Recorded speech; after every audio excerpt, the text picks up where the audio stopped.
नमस्कार प्यारे दोस्तों। आप लोगों में बहुत सारे लोगों ने कमेंट किया कि भैया लोक प्रशासन कंप्लीट करा दीजिए जो हमारे मेंस में सिलेबस में है। तो आज के इस वीडियो में हम लोक प्रशासन का एक रैपिड रिवीजन जो है मतलब जल्दी जल्दी रिवाइज कराने का प्रयास करेंगे, जिससे आप समझ भी जाएं और एग्ज़ाम में जितनी ज़रूरत है उतना आप लिख भी पाएँ। देखिए, आपको जैसे पता है कि 50 नंबर का संविधान और लोक प्रशासन का पेपर आता है, आधा आधा करीब करीब ही आता है। दूसरी चीज़ मैं आपको बोला भी था कि इसको कम प्रायोरिटी देना, क्योंकि सिलेबस बहुत बड़ा है और नंबर बहुत कम है। लेकिन आप लोग बोले भैया छोड़ कैसे सकते हैं, जल्दी जल्दी बता दो, आप तो इसमें नेट हो। तो वही मेरा एक प्रयास है कि मैं आपको जो भी मेन टॉपिक हैं, जो भी सिलेबस में जितने भी टॉपिक हैं, उनको कम समय में, जिससे आप समझ भी जाएं। और देखिए, 2 नंबर का सवाल आता है, 4 का आता है, 8 का आता है, इतने में आप लिख लें। कोई आपको विद्वान तो बनना नहीं है, नेट तो निकालना नहीं है। तो शुरू करते हैं हम लोग। देखिए, आज के इस वीडियो में हम 12-13 मिनट में 3 टॉपिक पढ़ेंगे जो आपके सिलेबस में। एक है तुलनात्मक लोक प्रशासन, एक है विकास प्रशासन और तीसरा है नवीन लोक प्रशासन। अब नवीन लोक प्रशासन में नवीन क्या है ये आप समझेंगे हम लोग। पहला है तुलनात्मक लोक प्रशासन। तुलनात्मक से तो आप समझ जाएंगे कि ऐसा लोक प्रशासन जो तुलना करता है। अब तुलना किसकी करेगा? क्रॉस कल्चरल, मतलब 2 संस्कृतियों के बीच में तुलना। भारतीय संस्कृति और पश्चिमी संस्कृति, भारतीय संस्कृति, चीनी संस्कृति, इनके बीच में जब इनके प्रशासन में तुलना होगी, या 2 देशों के बीच में तुलना। तो आप शुरू यहीं से करिए कि तुलनात्मक लोक प्रशासन में सवाल आया तो 2 संस्कृतियों या 2 देशों के बीच में तुलना तुलनात्मक लोक प्रशासन है। अब हम बढ़ेंगे, हम बोलेंगे कि भाई तुलनात्मक लोक प्रशासन की ज़रूरत क्या पड़ी। तो पहली ज़रूरत इसलिए पड़ी क्योंकि हमको सिद्धांत बनाने थे। सिद्धांत आप समझते हैं, जैसे गुरुत्वाकर्षण का सिद्धांत है, वो ऐसा सिद्धांत है जो हर जगह लागू होता है। तो आप भारत के बारे में बस पढ़ के सिद्धांत बना देंगे तो पूरी दुनिया में लागू नहीं होगा ना वो। तो हम लोग क्या बोले कि हम बोले कि भाई आप देशों के बीच में तुलना करो, उसके हिसाब से सिद्धांत बनाओ जो हर जगह लागू हो सकें। तो इसका पहला उद्देश्य था सिद्धांतों का निर्माण। और दूसरा उद्देश्य था, जैसे आपको पता है कि द्वितीय विश्व युद्ध हुआ और उसके बाद क्या हुआ कि नए नए देश आज़ाद हुए, भारत, पाकिस्तान, चीन जैसे देश आज़ाद हुए। अब इनकी अपनी समस्याएं थी। अभी तक लोक प्रशासन क्या था? अमेरिका की उपज था, अमेरिका के घर की खेती था। अमेरिका की यूनिवर्सिटी में वुड्रो विल्सन चालू किए इसको और वहीं चलता था, उन्हीं की समस्याओं को देखता था। अब भाई जब नए देश आज़ाद हुए, विकासशील देश जो कहलाए, तो उनकी समस्या अमेरिका की समस्या से अलग थी ना। तो आपको तुलना तो करना पड़ेगा, वहाँ जो वैज्ञानिक हैं उनको देखना पड़ेगा ना कि हमारे यहाँ क्या है, उनके यहाँ क्या है। इसलिए भी तुलनात्मक लोक प्रशासन आया। अब क्या हमको लिखना है? हम बोलेंगे कि इससे संबंधित जो संस्था है वो 1960 में बनी, CAG, कैग बोल सकते हो। फुल फॉर्म बस अपने कैग का नहीं है, ये है कंपैरेटिव एडमिनिस्ट्रेशन ग्रुप। इसके अध्यक्ष बने FW रिक्स और इन्होंने एक मॉडल दिया। रिक्स का मॉडल भी 2 नंबर में आ सकता है, जिसका नाम है फ्यूज्ड प्रिज्मेटिक डिफ्रैक्टेड मॉडल। ये बोले समाज को तुलना करके ये पाए कि समाज ना 3 टाइप का है। चलिए चित्र से दिखाता हूँ। बोले कि एक समाज तो पारंपरिक है, बिल्कुल पुराना समाज है, जैसे राजा महाराजा उस टाइप का। एक समाज आधुनिक है, जैसे अमेरिका का समाज। और एक समाज बीच का है, जो ना तो पूरी तरह पारंपरिक है ना तो पूरी तरह आधुनिक है। तो ये बोले कि पारंपरिक समाज में सीधी रेखा है। अगर हम ऐसे देखें, पारंपरिक समाज में एक रेखा आती, बीच में प्रिज्म है, ये प्रिज्मेटिक बीच वाला समाज है, यहाँ रेखा थोड़ा थोड़ा टूटती है। और आधुनिक समाज में वो 7 रंगों में विभाजित हो जाती है, जैसे विबग्योर रंग होता है ना, 7 रंग, 7 रेखा, 1 2 3 4 5 6 7, एक मिटा दो, 7 कलर में विभाजित हो जाती है। 7 कलर का मतलब है कि फिर सब अपना अपना काम करते हैं। जैसे आधुनिक समाज है, वहाँ विधायिका का काम है विधि बनाना, न्यायपालिका का न्याय करना, कार्यपालिका का कार्यपालिका वाला काम करना। पारंपरिक में एक ही राजा था, सब काम करता था। या आधुनिक समाज में हर चीज़ के लिए अलग आदमी है ना, प्लम्बर भी एक, पंखा ठीक करने वाला अलग है, डिजिटल बोर्ड ठीक करने वाला अलग है, मोबाइल ठीक करने वाला अलग है। तो ऐसा बोला रिक्स कि हर चीज़ के लिए स्पेशलाइजेशन हो जाएगा आधुनिक समाज में, यहाँ एक ही आदमी सब करते रहेगा। तो ये समाज को बांटे वो। अगला जो हमको पढ़ना है वो है विकास प्रशासन, इसको बोलते हैं डेवलपमेंट एडमिनिस्ट्रेशन। इसका भी मतलब ये भी इसीलिए हुआ क्योंकि 50-60 में नए नए देश आज़ाद हुए। अब इनके विकास की बात करना था कि इनका विकास कैसे हो। ये नाम आप याद इसलिए रखना क्योंकि अपने एक भारतीय आदमी यूएल गोस्वामी, इन्होंने सबसे पहले विकास प्रशासन शब्द को दिया, मतलब सबसे पहले यूज़ किया। ये दो नाम भी आप याद रख सकते हो। एक आध एडवर्ड विडनर, इन्होंने भी विकास प्रशासन की बात की, और एफ.डब्ल्यू. रिक्स ने भी, जो तुलनात्मक वाले थे वो विकास की भी बात कर रहे हैं।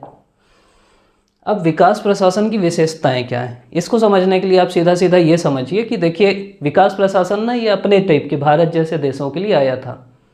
तो अब भारत में आपको प्रशासन करना है, प्रशासन का उद्देश्य क्या होना चाहिए, वही सब लिख देना। पहला प्रशासन का उद्देश्य होना चाहिए चेंज लाना। चेंज लाना मतलब कि भाई समाज में जो चला आ रहा है ना उसी को मत बनाओ, सामाजिक, आर्थिक, राजनीतिक, सांस्कृतिक परिवर्तन लेके आओ।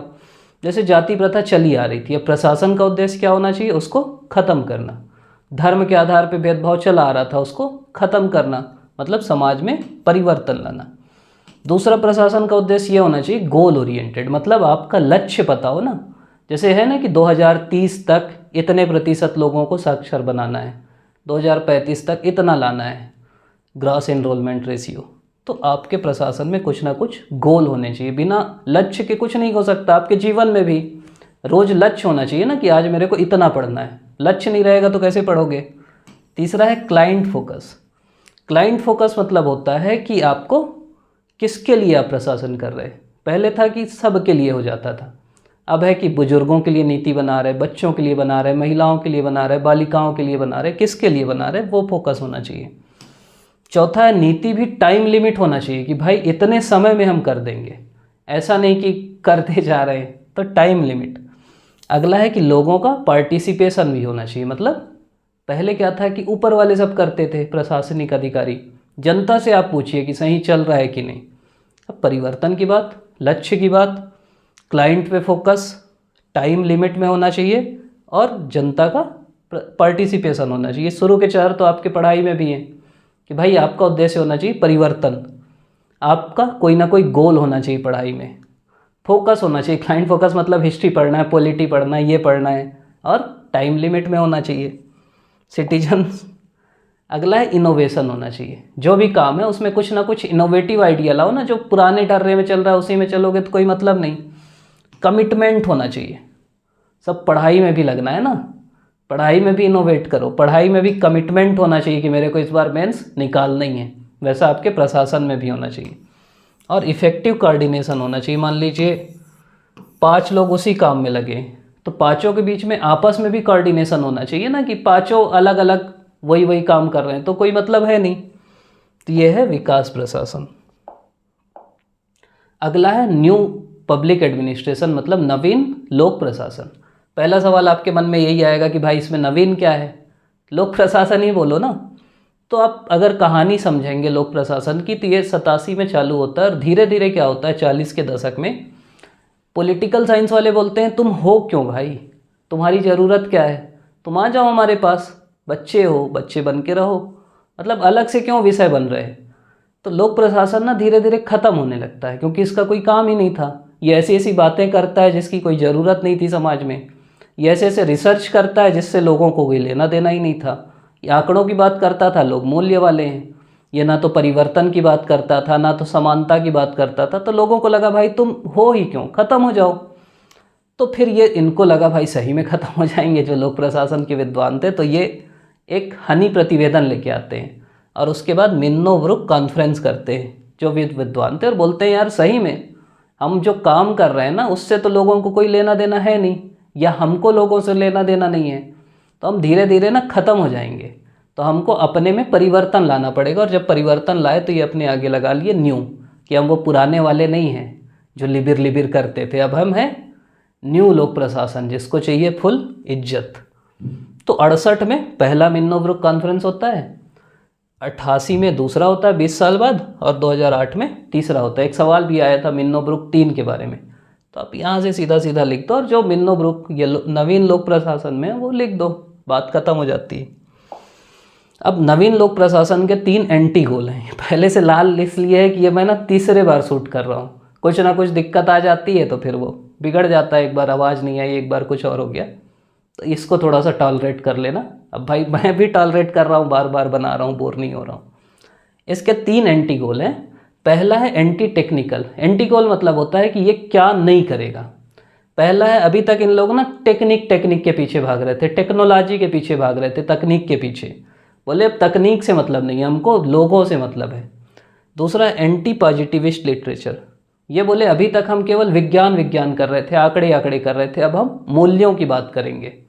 और तीसरा एंटी हायरार्की, मतलब अभी तक ये बिल्कुल हायरार्की में काम करते थे प्रशासन वाले, कि इसको इससे काम है तो पहले यहाँ जाए, फिर यहाँ जाए, फिर यहाँ, फिर यहाँ, फिर यहाँ, क्रम से जाएगा तब होगा।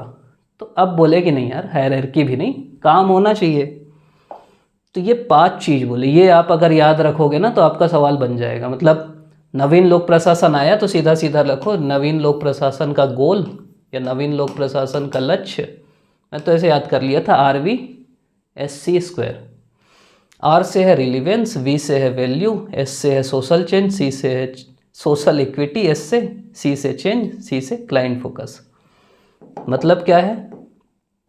रिलीवेंस मतलब है कि लोक प्रशासन को अब ये बोले कि प्रासंगिक हो ना भाई, तुम ऐसी बात कर रहे हो जो लोगों के लिए प्रासंगिक ही नहीं है, तो तुम्हारा मतलब क्या है? तो अब लोक प्रशासन रिलीवेंट होने लगा। अब ये बच्चों की बात करने लगा, बाल श्रम की बात करने लगा, महिलाओं की बात करने लगा, बुजुर्गों की बात करने लगा, बच्चियों की बात करने लगा, मतलब समाज ऐसी चीज़ों की बात करने लगा जो समाज के लिए प्रासंगिक हैं। दूसरा, अब ये वैल्यू की बात करने लगा। इसको समझ में आ गया कि भाई मूल्य ही तो इंसान को चलाते हैं, मूल्यों से ही तो हम चलते हैं ना, केवल डाटा से थोड़ी चलते हैं, रोबोट तो है नहीं, हमारे अंदर मूल्य होते हैं, उसके हिसाब से काम करते हैं। तो मूल्यों की बात किया। तीसरा बोला कि भाई उद्देश्य तो होना चाहिए समाज में समानता लाना, सोशल इक्विटी, मतलब लोक प्रशासन का उद्देश्य समानता लाना होना चाहिए ना, ऐसे कुछ थोड़ी कि भाई अमीर अमीर हो रहा है, गरीब गरीब हो रहा है, तो क्या मतलब प्रशासन का। चौथा बोला कि प्रशासन का मतलब ये भी होना चाहिए कि उसमें परिवर्तन आए समाज में। कुछ रुका हुआ पानी तो सड़ जाता है ना, उसको बहना पड़ेगा। अब चल रही सती प्रथा, प्रशासन उसको ख़त्म नहीं कर रहा है तो क्या मतलब प्रशासन का। बाल श्रम हो रहा है, प्रशासन ख़त्म नहीं कर रहा है तो क्या मतलब प्रशासन का। तो जो भी है उसमें चेंज लाए। और प्रशासन क्लाइंट फोकस होना चाहिए, मतलब किस पे फोकस करना है ये प्रशासन को पता होना चाहिए। बुजुर्गों के लिए नीति ला रहा है, बच्चों के लिए ला रहा है, वृद्धाओं के लिए ला रहा है, किशोरियों के लिए ला रहा है, किसके लिए ला रहा है। अब आखिरी में हम लोग एक बार देख लेते हैं कि तीनों हैं क्या। पहली चीज़ समझ लो कि तीनों 60 के दशक में आए। तीनों इसलिए आए क्योंकि द्वितीय विश्व युद्ध के बाद नए नए देश आज़ाद हुए, तो उन देशों के हिसाब से आए, मतलब उनके लिए कैसा विकास होना चाहिए, उनकी कैसे तुलना होनी चाहिए, कैसे सिद्धांत बनने चाहिए। और ये इसलिए आया क्योंकि लोक प्रशासन ही खत्म होने वाला था, तो ये अपने में चेंज लाने के लिए आया। तुलनात्मक लोक प्रशासन में हम क्या लिखेंगे कि ये संस्कृतियों के बीच का अध्ययन है, संस्कृतियों के बीच तुलना है, देशों के बीच तुलना है। कंपैरेटिव एडमिनिस्ट्रेशन ग्रुप बना 1960 में, रिग्स इसके अध्यक्ष थे, और ये एक मॉडल लाए प्रिज्मेटिक मॉडल, मतलब प्रिज्म वाला मॉडल, कि शुरू में समाज एक ही रहता है, मतलब बहुत ज़्यादा कार्यों का विभाजन नहीं होता, एक ही आदमी सब कुछ करता है। फिर एक बीच वाला समाज होता है जहाँ फिर थोड़ा विभाजन होता है, और एक फिर विकसित समाज होता है जहाँ जिस जगह हर चीज़ विभाजित होती है। अगली चीज़ है विकास प्रशासन। भारतीय आदमी है UL गोस्वामी जो सबसे पहले यूज़ किए, एडवर्ड वेडनर रिग्स विद्वान है। और इन लोग क्या क्या बात किए, चेंज की बात किए, गोल की बात। पढ़ाई से रिलेट कर लो, पढ़ाई में आपको गोल होना चाहिए, आपको टाइम में करना है, ठीक। आपको क्लाइंट फोकस, मतलब क्या पढ़ना है वो फोकस करना है, आपको इनोवेटिव होना है, आपको और क्या होना है बताओ, सोचो दिमाग में। तो ये सब जो है, ये सब विकास प्रशासन के काम है।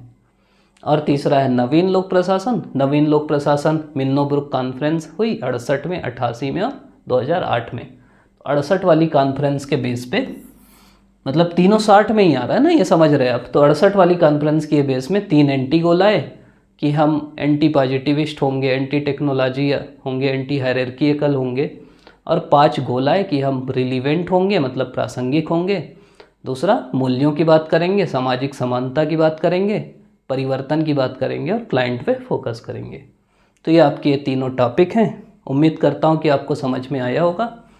बड़ा वीडियो आप चाहते हैं तो हम लोग वो ले आएंगे बाद में, लेकिन अभी के हिसाब से हम लोग यही छोटा वीडियो लेके आए हैं कि आपकी परीक्षा जल्दी ठीक से हो पाए। आपके कोई भी दिक्कत है, डाउट है तो बिल्कुल कमेंट करिएगा। आप अभी तक देख रहे हैं, इसके लिए आपका बहुत बहुत धन्यवाद।